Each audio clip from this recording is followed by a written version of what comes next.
கண்ணியத்துக்குரியவர்கள் நபி இப்ராஹிம் அலைஹிஸ்ஸலாம் இஸ்மாயில் அலைஹிஸ்ஸலாம் அவருடைய தியாகத்தை நினைவு கூறும் பொருட்டு இப்ராஹிம் அலைஹிஸ்ஸலாம் தன்னுடைய மகனை அல்லாஹ் அறுக்க கட்டளையிட்ட போது நான் அறுக்க தயாராகிறேன் என்று இப்ராஹிம் அலைஹிஸ்ஸலாம் அல்லாஹ்விற்காக தன்னுடைய அல்லாஹ்வுடைய கட்டளையை ஏற்க துணிந்ததை போன்று யா அல்லாஹ் நீ கூறினால் எதையும் செய்வதற்கு நான் தயார் என்ற தன்மையை வெளிப்படுத்துவதற்கு தான் இந்த யௌமுன் நஹர் யௌமுல் ஈதுடைய தினத்தில் ஆடுகளையோ மாடுகளையோ ஒட்டகங்களையோ அறுக்கக்கூடிய கட்டளை அல்லாஹ் கொடுத்திருக்கிறார்.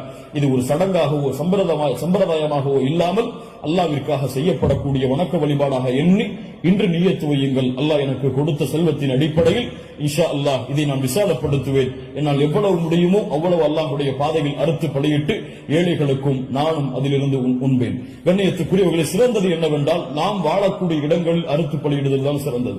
நாம் வாழாத ஊர்களில் அறுத்து பலியிடுதல் சிறந்தது கிடையாது. உலமாக்களுடைய குர்ஆன் சுன்னாவுடைய ஆதாரங்களின் அடிப்படையில்.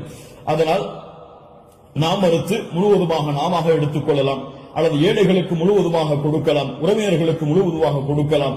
இதிலே ஹதீஸ் அடிப்படையில் தெளிவான ஆதாரங்கள் எவ்வளவு பங்குகளை வைக்க வேண்டும் என்பதற்கு கிடையாது.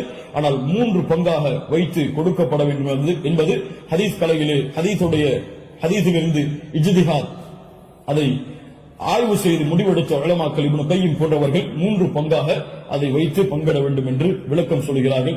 இன்ஷா அல்லாஹ் அதுவும் சிறந்ததுதான். ஒரு பங்கு எமக்கு, இன்னொரு பங்கு உறவினர்களுக்கு, இன்னொரு பங்கு ஏழைகளுக்கும் கொடுத்து உதவலாம். அல்லது பங்குகள் முழுவதுமாக ஏழைகளுக்கும் கொடுக்கலாம், அதிலிருந்து நாமும் முழுவதுமாக சாப்பிடலாம். இதில் எந்த தவறும் கிடையாது.